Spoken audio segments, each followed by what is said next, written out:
किसी हनुमान जी महाराज को सिंदूर चढ़ाया जाता है। हनुमान जी महाराज को अकौआ के पत्रों पर राम राम लिख करके लोग माला बना करके पहनाते हैं। श्री हनुमान जी महाराज को गदा अर्पित की जाती है। हनुमान जी को लड्डू के भोग लगाए जाते हैं। पर गोस्वामी तुलसीदास जी ने हनुमान चालीसा में केवल एक बात लिखी है कि हनुमान जी को क्या प्रिय है। प्रभु चरित्र सुनवे को रसिया, राम लखन सीता मन बसिया। किसी को बहुत ध्यानपूर्वक सुनिएगा, किसी व्यक्ति को जलेबी बहुत प्रिय है और आप जब उसके पास जाते हो तो लड्डू ले जाते हो या रबड़ी ले जाते हो, कलाकंद ले जाते हो, मोहन थार ले जाते हो, बालूशाही ले जाते हो। मुंह में पानी तो नहीं आ गया आपके? इतनी मिठाई के नाम ले दिए हमने। पर सामने वाला आपकी सहजता और आपकी लाई हुई वस्तु को स्वीकार तो करेगा, प्रसन्नता से रख लेगा। हाँ हाँ, अरे वाह भैया लड्डू लाए, लाओ धर दो। लेकिन यदि उसकी प्रिय वस्तु आप लेकर के जाएंगे तो वो रखेगा नहीं, तुरंत खोल करके उसको चख लेगा।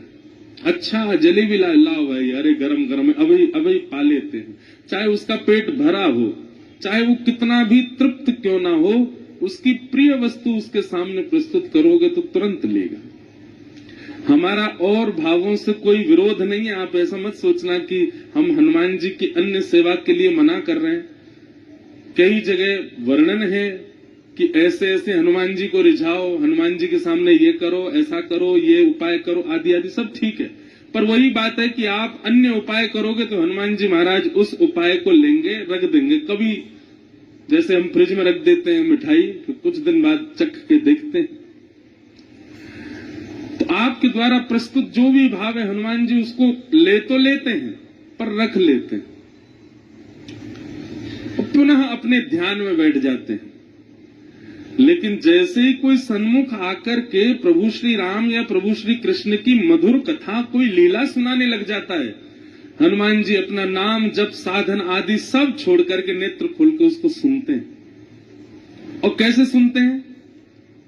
यत्र यत्र रघुनाथ कीर्तनम तत्र तत्र कृतमस्तकांजलिं वाष्पवारि परिपूर्ण लोचनम मारुतिम नमत राक्षसांतकम।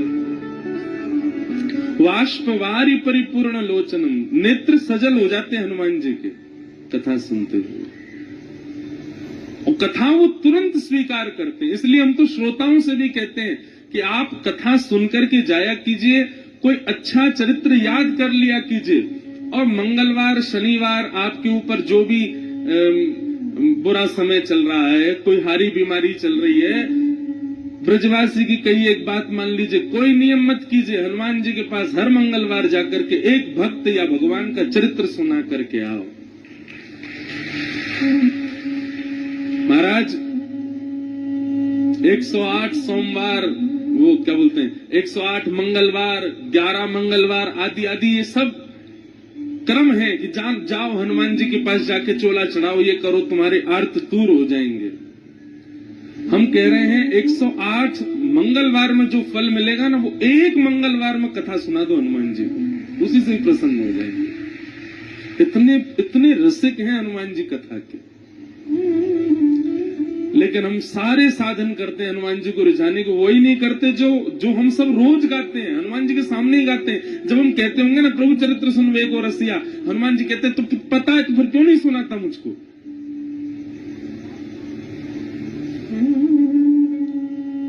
इसलिए भैया हमारी कही एक क्रिया, हमने बहुतों को बताया है कि हनुमान जी को प्रसन्न करना है तो कथा सुनाओ।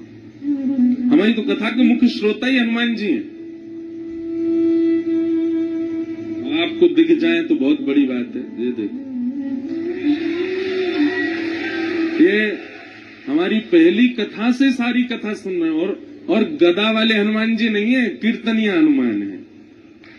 हनुमान जी गदा वाले हैं ही नहीं है।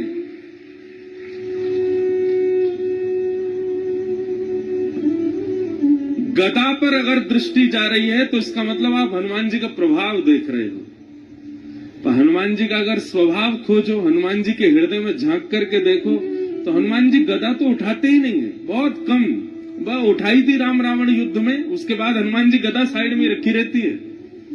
हनुमान जी के हाथ में तो करताल रहते हैं, कीर्तन करते हैं। हनुमान जी के हाथ में तो वीणा रहती है, हनुमान जी वीणा बजाते हैं। चारू लता सखी के स्वरूप में निकुंज में जब राम जी जाते हैं तो रात भर वीणा सुना करके राम जी को सुलाने की सेवा है हनुमान जी की। वीणा बजाते हैं।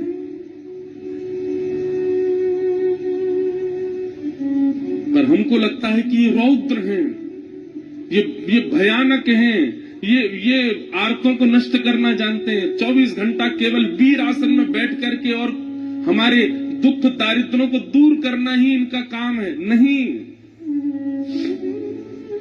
हनुमान जी नहीं दुख दारिद्र दूर करते, अपने गणों को भेज देते हैं, जाओ इसका कंटक काट के आओ। हनुमान जी तो 24 घंटा कथा में रहते। तो कथा से जब हम 21 पेशी 11 पेशी 108 पेशियां करते हैं हनुमान जी की, तो हनुमान जी क्या कहते हैं? ए भाई गणो, इसके पीछे जाओ, बहुत पीछे पड़ रहा है मेरे, जाओ इसके आगे सब कंटक काट के आओ। हनुमान जी थोड़ी आते हैं। हनुमान जी किसकी रक्षा के लिए आते हैं? जो कथा सुना था उसकी रक्षा करने हनुमान जी आते हैं। अरे भैया, ये हमारे व्यास जी हैं, ये हमको कथा सुनाते हैं, इनके भाव सुन के हमको प्रसन्नता होती है, इनकी रक्षा तो हम करेंगे। इसलिए हमारी प्रार्थना है, पंचमुखी हनुमान मंदिर के प्रांगण में कथा हो रही है, आप श्रोताओं को एक ही काम करना है। 7 दिन के इस कथा प्रसंग में कुछ भाव, कुछ लीला, कुछ प्रसंग जो आपको भा जाए उसको याद कीजिए, उसको स्मरण कर लीजिए। वैसे तो यहां बैठ करके तो हनुमान जी पूरी कथा सुन ही रहे हैं, पर आपके क्षेत्र में भी जो हनुमान जी का मंदिर हो वहां जाइएगा और एकांत में दूर बैठ करके श्री हनुमान जी से नेत्र मिल रहे हो, भीड़ बहुत ज्यादा हो तो चिंतन कर लो हनुमान जी का, वो कथा सुनाओ। हजारों लाखों की भीड़ मंदिर में होगी, लेकिन हनुमान जी आपके सामने ही बैठे होंगे क्योंकि आप कथा सुना रहे हैं। तो आपसे हमारी प्रार्थना है, हनुमान जी को कथा जरूर सुनाया करो।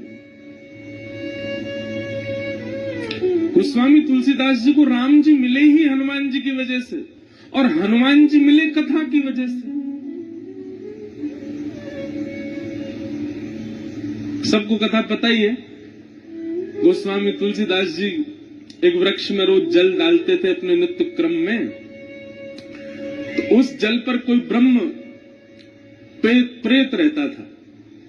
वो प्रेत 12 वर्ष के बाद जब मुक्त हुआ, गोस्वामी जी के चरण पकड़ लिए, बोले आपने मुझे मुक्त कर दिया, मैं जाते जाते कुछ वरदान देना चाहता हूं, मांग लीजिए। गोस्वामी जी बोले हमको राम जी से मिलवा दो। प्रेत बोला राम जी से मिलवाने की सामर्थ्य मेरी होती तो मैं प्रेत क्यों होता? गोस्वामी जी बोले कुछ तो करो, क्योंकि तुम मानव नहीं हो, प्रेत हो, तुम्हें कुछ तो पता होगा ठाकुर जी के बारे में। तो वो प्रेत कहता, बोले हाँ, जिनके मारे हम प्रेतों के प्राण निकलते हैं उनका पता हमको रहता है। कौन? हनुमान जी।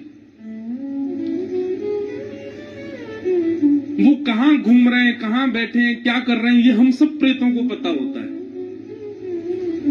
वो आपको राम जी से मिलवा सकते हैं। तो फिर गोस्वामी जी बोले वो कहां है आजकल? बोले अरे वो रोज आपकी कथा सुनने आते हैं। 80 घाट पर जब आप कथा करते हैं तो जितने श्रोता आते हैं उनमें हनुमान जी भी आते हैं। रुग्ण सी अवस्था होगी, वृद्ध सा भेष है, उनके पास कोई बैठता भी नहीं है, उनको देख के ऐसा लगता ना जाने कितने दिनों से नहाया नहीं व्यक्ति, वो बड़ा दीनहीन सा पीछे बैठ के कथा सुनता है आपकी। बोले हाँ, बोले वही हनुमान जी है, पकड़ लो चरण। और गोस्वामी जी ने कथा के बाद चरण पकड़ लिए।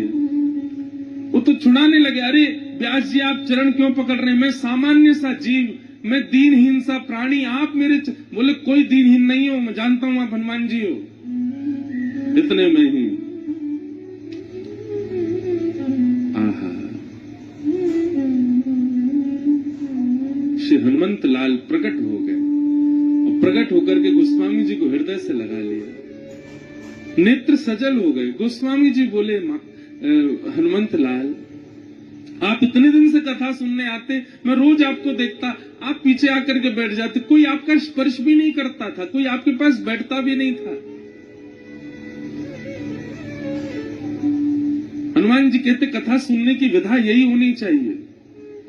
अपने आप को पुजवाने के लिए या सब मुझे देखें इस भावना से जो कथा में आता वो कथा सुन ही नहीं सकता। कथा तो वही सुन सकता है जो अपनी प्रभुता त्याग करके आवे, अपने रूप को बदल करके कथा में आवे और जहां स्थान मिले चुपचाप बैठ करके प्रसंग सुने। ये कथा का स्वरूप होता है। अब मैं इस रूप में आऊं तो मुझे कथा कौन सुनने देगा? सब मेरे पांव पकड़ लेंगे, इसलिए मैं रूप बदल करके आता। गोस्वामी जी आपने बड़ी सुंदर सुंदर कथाएं सुनाई, मैं तो नित्य सुनता हूं आपको। आज आप दक्षिणा ले लीजिए, हमने कथा सुनी है आपसे, कोई दक्षिणा बताइए। बोले दक्षिणा में केवल राम जी दे दो उनको, ये बता दो राम जी कहाँ मिलेंगे।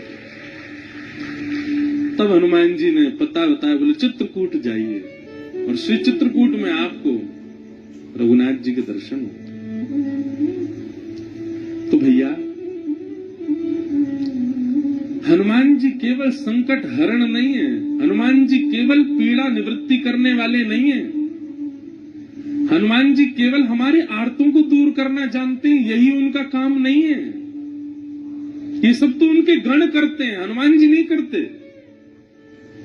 हनुमान जी तो केवल कथा के रसिया हैं, कथा श्रवण करते हैं। हनुमान जी जैसा भावुक कोई देव नहीं, हनुमान जी जैसा दयालु कोई देव नहीं। हमने समझा भले ही उनको बहुत रौद्र रूप में है, पर उन जैसा कोई कोमल नहीं है। सबको कथा पता है, लंका सिया सुध लेने जब जाना था, सारे बानर उछल रहे थे, हम जाएंगे हम जाएंगे। हनुमान जी पीछे बैठे चुपचाप, उनको पता ही नहीं है कि मुझ में बल क्या है। एक बात याद रखिएगा, जो वैष्णव होता है, जो भक्त होता है, वो अपने गुण को ज्यादा प्रकाशित नहीं करता।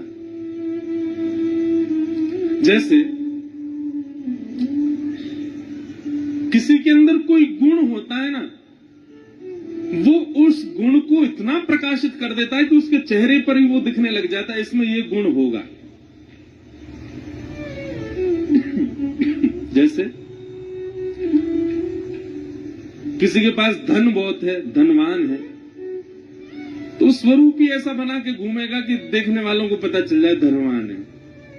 कपड़े कैसे, एक सरवट नहीं आ जाए उस पर, सीधे रखेगा, बैठेगा तो अदब से बैठेगा, गले में 2-4 जंजीर पहन के रहेगा सोने की, हाथों में इतनी सारी अंगूठी, छोटी छोटी से काम नहीं चलता, बड़ी बड़ी पहनेगा। फोन जेब में रख सकता लेकिन हाथ में रखेगा, सबको पता चले 2 लाख का फोन है मेरा।